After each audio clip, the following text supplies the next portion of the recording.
Je suis toujours un peu frustré de voir comment les débats sont menés. Parce que les questions qui ont été posées m'ont semblé des questions essentielles par Tissot. La question de la candidature unique, il a esquissé le fait que le seul critère de la représentativité était peut-être nécessaire, mais pas suffisant. Je pensais qu'on aurait débattu là-dessus. Pour quel autre type de...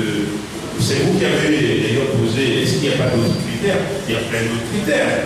Il y a le critère, quelqu'un parlait de critère d'expérience. Il y a le critère, pourquoi pas comment on appelle ça, un vote, une élection primaire, pour choisir un candidat, que le peuple s'en mêle et dit voilà, celui que nous voulons, c'est celui-là.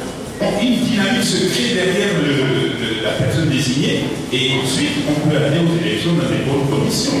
Donc je pensais qu'on aurait effectivement débattu ce sujet-là qui était posé très clairement. Il a posé une deuxième question dans cette question de l'alternance de candidature unique. Il a dit quel programme de gouvernement, quelle nature de régime, est-ce une transition, dans quelles conditions, et quelle attitude vis-à-vis des tenants du pouvoir aujourd'hui. Ce sont des questions qui doivent être évaluées. Ça fait partie de la stratégie que nous devons mettre en place, pas seulement pour choisir un candidat unique, mais pour voir ce qu'on fait après. Même après d'avoir choisi un candidat unique, nous n'avons pas défini une stratégie de la victoire, nous n'y arrivons pas. Et il a posé une autre question qui m'a paru intéressante parce que je l'ai vécu en 2010. C'est comment connaître les résultats sortis des urnes. Et je vais raconter ma petite expérience. En 2010,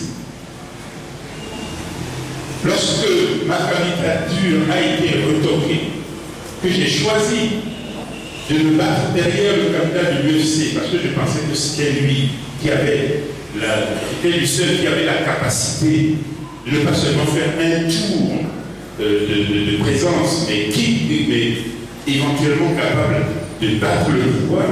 J'ai choisi de le suivre. Et j'ai expliqué mon candidat à M. Favre. Moi, je me suis présenté à 9 élections en France. J'avais perdu 7, 2. J'avais gagné 7.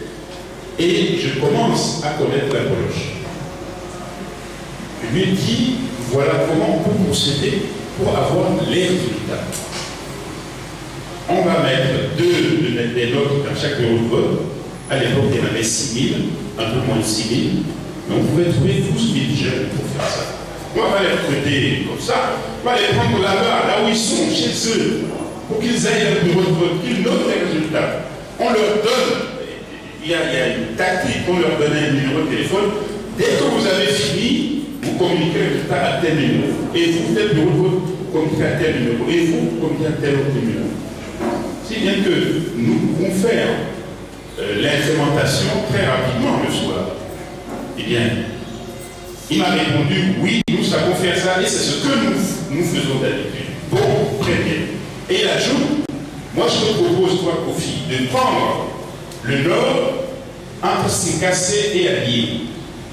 Et moi, je prends le sud. Ok, on est parti sur ça, sur cette hypothèse-là. Nous, au nord, on a eu tous les résultats, les vrais.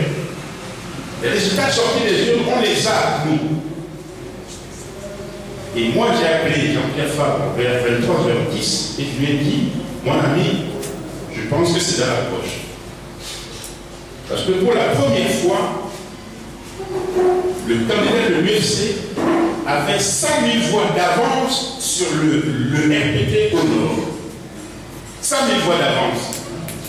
On a le chiffre très précis. Et je demande alors au sud comment ça s'est passé. Mais il ne les avait pas récoltés. Vous m'entendez? Vous m'avez bien entendu? Voilà. Les résultats du Sud n'existaient pas. Et comme l'histoire du César, les ordinateurs emportés par les gendarmes, tout ça, c'est du typo. Vous n'avez rien à les ordinateurs.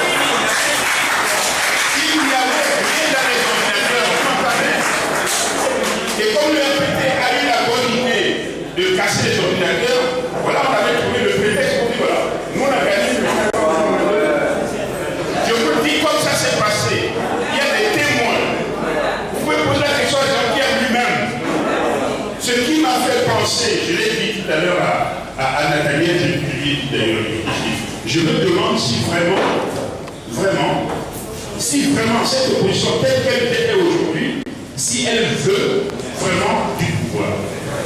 Je me pose la question et je vous la pose aussi. Donc je pensais qu'on aurait débattu de tout ça de façon approfondie. On est parti sur d'autres sujets, d'accord? La question des collègues des résultats, c'est ça. Ensuite, naturellement, ça vient en complément. C'est-à-dire qu'il faut créer en effet une cellule de combat à l'intérieur. Une cellule de combat à l'intérieur de notre système, laquelle cellule va récolter les résultats et va les diffuser. Nous, on est capable, même en France, moi j'étais capable de diffuser les résultats de toutes mes élections avant le préfet. Je les avais avant lui. Et effectivement, je savais si j'avais gagné ou si j'avais perdu. Il ne faut pas non plus croire que les choses se passent comme ça. Il faut un peu de stratégie et un peu d'expérience. C'est ce que j'ai pensé pouvoir faire passer. Je n'y suis pas parvenu, je vous le dis tel qu'il est.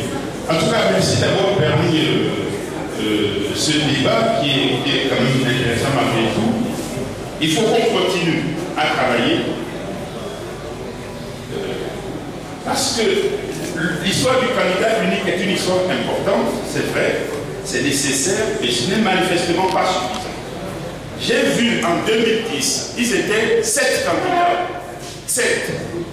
Le peuple togolais a voté comme si c'était un deuxième tour. Les 2 candidats, si tant est que les résultats sont là, 95% des voix se sont portées sur ces 2-là. Et les 5 autres se partageaient les 5% qui restaient. Vous vous souvenez de ça? Vous dites que le peuple togolais est bien en avance sur tous ces leaders qui croient que c'est leur ego qui doit passer d'abord. Le peuple togolais est bien plus mature que ça et il sait où aller. Il faut simplement lui donner effectivement le droit et la permission d'aller là où il veut aller. C'est lui seul qui va choisir cette personne. Je vous remercie.